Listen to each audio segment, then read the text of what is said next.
Rath, please. This is about cancer scenario in India. What is the way forward?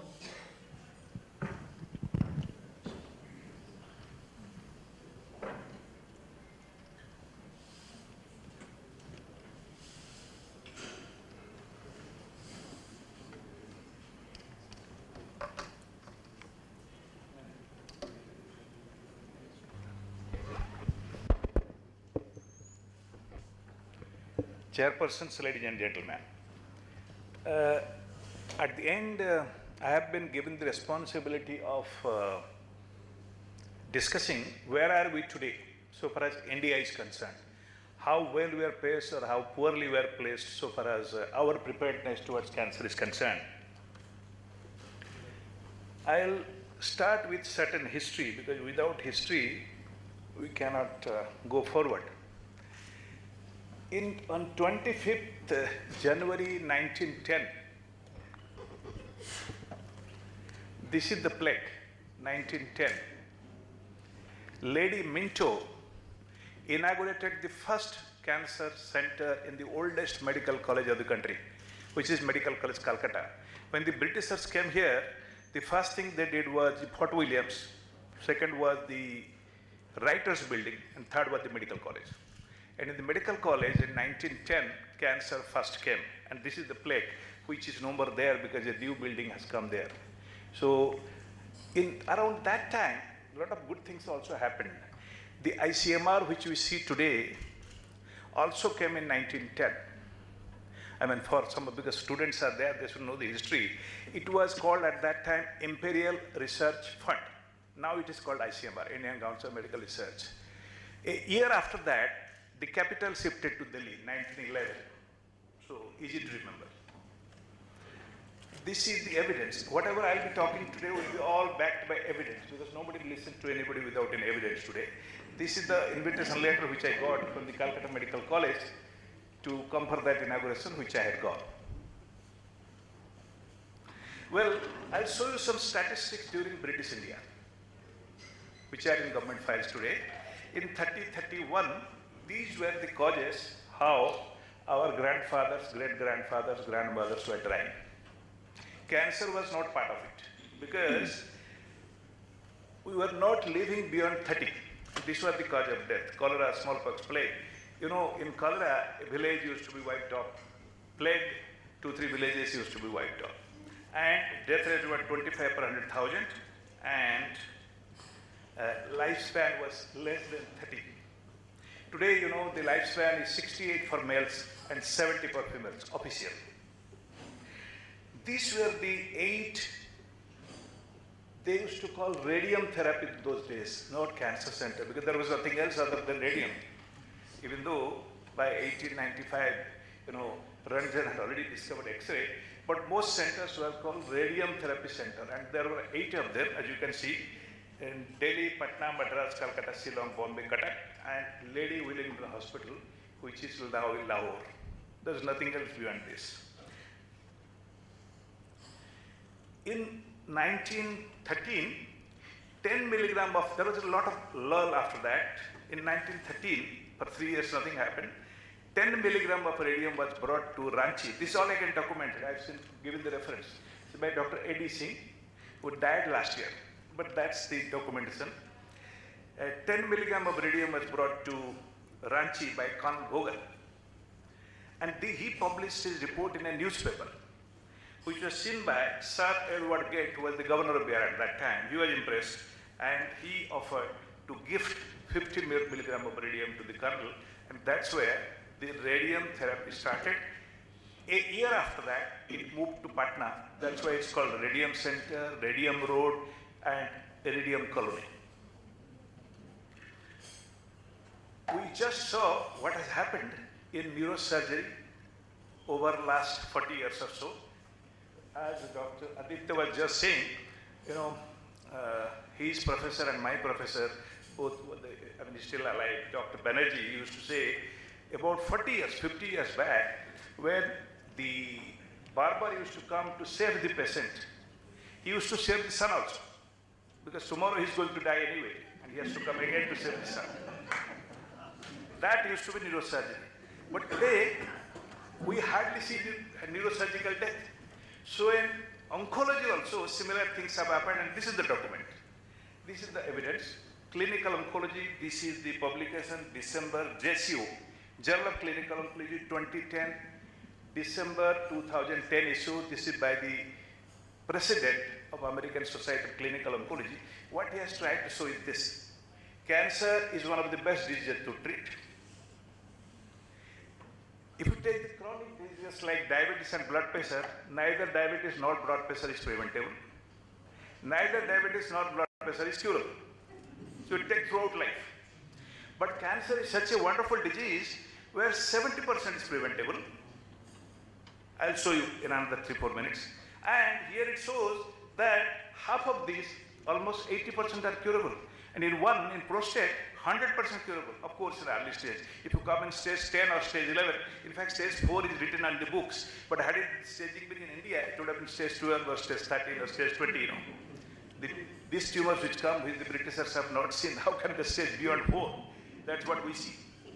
So here, if you see, there are 7 tumors where the 5-year survivals have crossed more than 90%. And these are the progress in subsequent years, from 75 till 2005. We are in 2015. I'm sure when these gentlemen publishes in 2015, I'm sure 5 of them would have reached 100%. What a disease to treat. Who says cancer is bad? People always try to find out those 2 or 3 tumors where, glioblastomas are not curable. People are asking me outside this, if some media friends say that, why they are not curable. I told them, leave something for us, otherwise we will be without jobs. If you want everything to be curable, so leave something for us. So cancer is largely a curable disease. This is the evidence. For the student, this is the evidence. This is the publication. Well, where are we today regarding the incidence of cancer in the country? I'll tell you 3-4 evidences just to say that we don't have a correct picture of the total evidence of cancer in India. And it will not happen within the next 20 years, the way we are going. The reason is many, because we have a population of 1.3 billion and we are adding one Australia every year to the country. 23 million. We are sincerely adding 23 million every year, and God cannot also estimate the incidence like this. You cannot estimate the incidence of 1.3 billion people with 23 million every year. Nobody can do it. So what we are doing today, this data which I'll show you, is the extrapolation of the data which is available from only 7.6% of population. 7.6% of population, mostly urban. And whatever we have, it's fantastic data. These are some of the publications of National Cancer Registry Program, which is done by the ICMR, and these are the references. NCRP, ICMR, and that's the reference. I'm leaving it here, people can read it. 11 lakh new cases in a year. At any time, we have 28 lakh cases, which is 3 million, compared to 65 million diabetics in the country. India is the diabetes capital of the world. 65 million diabetics and 30 million hypertensive. We have only 3 million cancer cases. Why bother about it if we want to take? 65 million diabetics, 30 million hypertensive, only 3 million cancer patients at any time. But we have also leading cause of death is cancer, 7.6 million in the world. Well, Globocan, I don't like to confuse you too much. Globocan is also another source of data, because we are taking, why I'm showing so many, because we don't have a 100% sure of the data for India as a whole, because we don't have a data for India. These are all extrapolation again. And in Globocan, one thing has come out very clearly, that's also NCRP data, that breast has taken over cervix from last year. We had cervix as the #1 cause of cancer in the country, now we have breast, sorry. Okay, so here also breast is #1, I will just go through and in men, lung is #1. Closest registry to AIRCH Delhi. In Delhi also lung is #1, but the main important point to see is prostate is #2. In the Globocan, you found prostate as #8. So Delhi, prostate is #1. Very important. Delhi, many things are, happening. In females, if you watch, Gallbladder is number 3. Is very important. And gallbladder, as we know, always comes in a very advanced stage. So these are the 2 particular things to mark. This is also one of our own publications, along with ICMR. This Murthy and Chaudhary are from ICMR, and we published that in 2008. And what we predicted was, by the year 2030, we'll have 16 million cases with 16 lakh cases with 11 lakh deaths per year. This is a publication which was done by Richard Sullivan in Lancet. We all participated in this. This showed only one thing, that the highest incidence of cancer is in females, but the highest death rate is among males. Females are many times, favored by God. So this just shows one.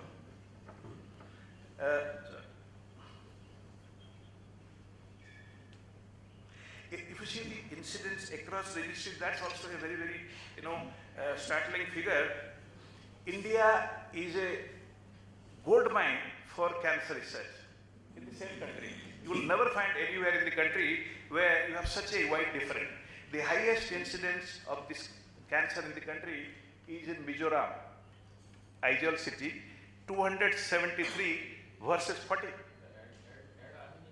So 7 times the difference you will find nowhere in the country, nowhere in the world. Why such a difference? Because India should have been named United States of India. Because the language is different, the food habits are different, everything is different, So the incidence of cancer also is very, very different. And this is a data of continuously for 15 years, which is peer reviewed. Whatever data we have, I chair this committee. I know whatever data we have, 7.6%, but that's solid data. We are continuously monitored by the IRCH, International Agency for Research Cancer. Females also similar incidence, similar difference. If you see the international comparison with our data, we are much luckier than the West, let me tell you. Highest incidence cancer is in Michigan blacks, 518 per 100,000. Compared to, we are around 100, 150, much less. We can discuss the reasons. Well, female, same thing. As I told you, we know that 70% of cancer, the cause is known.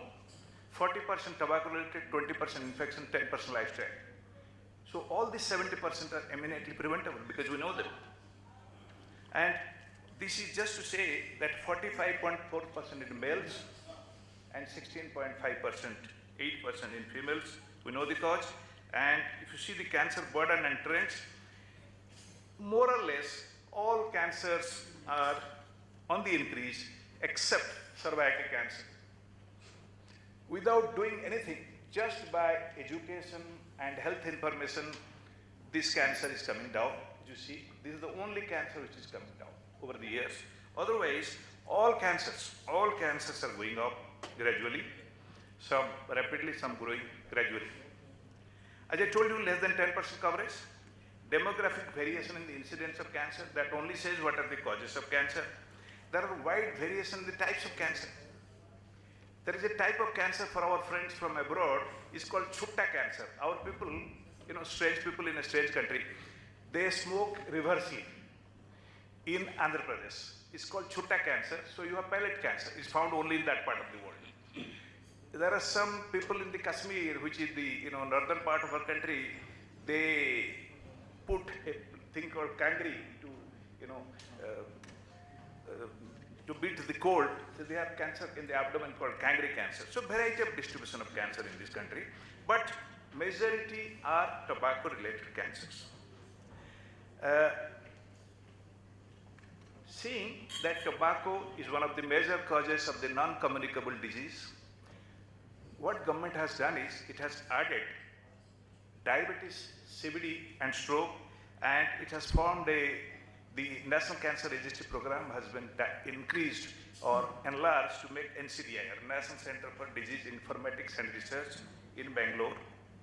And there, as I told you, cancer, diabetes, CVD and stroke has been added because the similar etiological factors like smoking, alcohol, food habits. So the control will be easier. Again, the program, National Cancer Control Program, it has been expanded to NPCDCS, National Program for Prevention and Control of again diabetes, CVD, and stroke and cancer. And now we have several centers, 100 centers across the country. We have 640 districts in the country, 100 centers fund is being given. And I'll tell you the amount of fund which is available in this country. Whenever we say, we always say government doesn't give us money. But government, this month, only 12 centers have been given 120 crores each. 15 centers have been given 45 crores each. So, but the question is, it has to be taken properly, applied properly, and spent properly, not for purchasing trucks and buses, which people have been doing earlier. So, in this NCDI, National Center for Disease and Therapeutic Research, to have our own survival studies, there are 17 centers now which are participating in pattern of care of survival studies, where how is our survival pattern different than the West, and the first publication should come by the end of this year. That will be cervix. It's under preparation. And there is a project called Cancer Atlas also project, which gives a rough estimate of the incidence of cancer, but it's not equivalent. So somebody who cannot participate in a registry can participate here. And as I told you, we had earlier NCCP, National Cancer Control Program, that has been, it had several schemes which were, to have new RCC, strengthen existing RCCs, oncology wing development scheme, but we have competing interest. We have competing diseases to tackle with this in this country, because we are still struggling with malaria, say tuberculosis, family welfare. So there are competing agencies to take fund also. So what is important is to see that equivalent fund is utilized and more fund. 65% of debt today is from non-communicable diseases. So 65% money is available in the non-communicable disease control. And so this program, as I told you, NPCDCS has started since last 2 years because of common etiological factors. Objectives I have already told. And again, the objectives of this program is being followed by us at Nayati, which is prevention, early detection, and cure. For prevention, you will be happy to know that a van is being launched very shortly, which will tell the prevention aspects, various prevention aspects of cancer. And for early detection, there will be facility in the van for ultrasound, X-ray, minimum. See, for early detection, early detection and prevention, you don't require very, very, expensive gadgets. So that's what Nayati is going to do. Two most cheapest approach and the best productive methods very soon. These are also the government strategies. Funding, as I was telling you, this is the level of funding we have. 120 crores available for 20 states and 45 crores available for, 50 institutions, 20 institutions and 50 states. And for the mainland, it's 75-25% center state. And in the Northeast, it is 90-10 because Northeast is a difficult area and Northeast cancer incidence also is very high. And cancer treatment facility, let me tell you, we have 357 radiotherapy centers in the country and with almost 300 accelerators. As I told you, we are adding 23 million every year, decommissioning 4. So in a way, we are adding only 20 per year. So the way we are going, we will not have any cancer control for 100 more years also. So something more has to be done. Something more has to be put into the cancer control program. This is again the reference I have given. We on our own have started a National Cancer Institute in Jhajjar, very near Delhi, about 50 kilometers from Delhi. It will be the largest translational institution in the country, translational research institution, where we will be researching on the India-centric cancers, like tobacco-related cancers, cervical cancer, and lifestyle-related cancers. The layout is 2035 crores. The first phase is on, and I'm sure we'll be, finishing all these things within the next 2 years. If you see here, we have 15 research divisions and 15 clinical divisions. All patients will be on some protocol. Every patient will be seen by a translational research team, in which radiation surgery, medicine will be there. We will have also pathologist, imaging person, and also the basic scientist. What is the challenging in a developing country? If you see, this is our economy. 15% are filthily rich. We have the richest God here, the richest man in Britain lives here, the richest man owning the highest, the costliest house in the world lives also here. But we have the poorest also here, 40%. But the middle class which we have is more than entire Europe, who can afford anything also, these two classes. So, see, anytime we say that some program has to be done, we say, no, very, very poor. But whatever we have a lot to do, even with this. And there are some of the challenges we have, like we have, people say there are government institutions, there are private institutions. In fact, government institution has to be assisted by the private institution. I was telling these people, the media people who came, no, these private centers are many times higher charging. I told like you have come here, the bottle of water costs you 100 rupees. Outside you just stand and take it, it costs 10 rupees. Who told you to come here? You tell the hotel general manager is looting you. Who told you to come here, take water outside? So the question is, people who have money should be given an opportunity. And as I told you, 60% people can afford this treatment. There's nothing new about it. And that is all I wanted to take. I hope I have finished just 2 seconds before time. Questions will be really nice. I had to go beyond time, but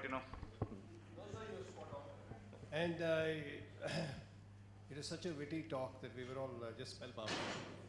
Please feel free to ask questions. Please, I had to quickly finish. Yeah, please go ahead.